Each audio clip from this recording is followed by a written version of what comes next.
اللہ سبحانہو و تعالیٰ کے پاک نام سے شروع، جو بڑا مہربان اور نہایت رحم فرمانے والا ہے۔ اس دعا کے ساتھ ویڈیو کا آغاز کرتا ہوں کہ اللہ تعالیٰ ہم سب کو سیلاب کی تباہ کاریوں سے محفوظ رکھے اور سیلاب سے متاثرہ اپنے بھائیوں کی مدد کرنے کی توفیق عطا فرمائے۔ ناظرین کرام، ہریکے، گنڈا سنگھ والا اور سلیمان کی پر پانی کی سطح مسلسل کم ہو رہی ہے۔ ہیڈ اسلام پر بھی پانی کی سطح کم ہونا شروع ہو چکی ہے۔ ہیڈ سائفن اور بہاولپور میں پانی کی سطح 1 سے 2 دن میں کم ہونا شروع ہو جائے گی۔ آج 12 ستمبر 2025 ہے۔ دریائے ستلج کی تازہ ترین اپڈیٹ کے ساتھ آپ کی خدمت میں حاضر ہوں۔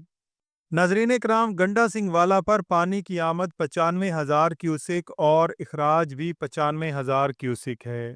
ہیڈ سلیمان کی پر پانی کی آمد 1,02,137 کیوسک اور اخراج بھی 94,326 کیوسک ہے۔ ہیڈ اسلام پر پانی کی آمد 96,598 کیوسک اور اخراج 96,598 کیوسک ہے۔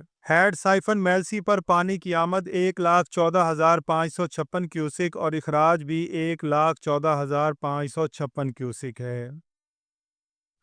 ناظرین کرام، سوشل میڈیا اس خبر سے بھرا ہوا ہے کہ انڈیا نے اور پانی چھوڑ دیا ہے۔ آپ ایسی باتوں پر بالکل کان نہ دھریں۔ انڈیا کوئی پانی نہیں چھوڑ رہا۔ پانی یہی تھا جو گزر چکا ہے۔ اللہ تعالیٰ سے دعا ہے کہ اللہ تعالیٰ ہم سب کا حامی و ناصر ہو۔ آمین یا رب العالمین۔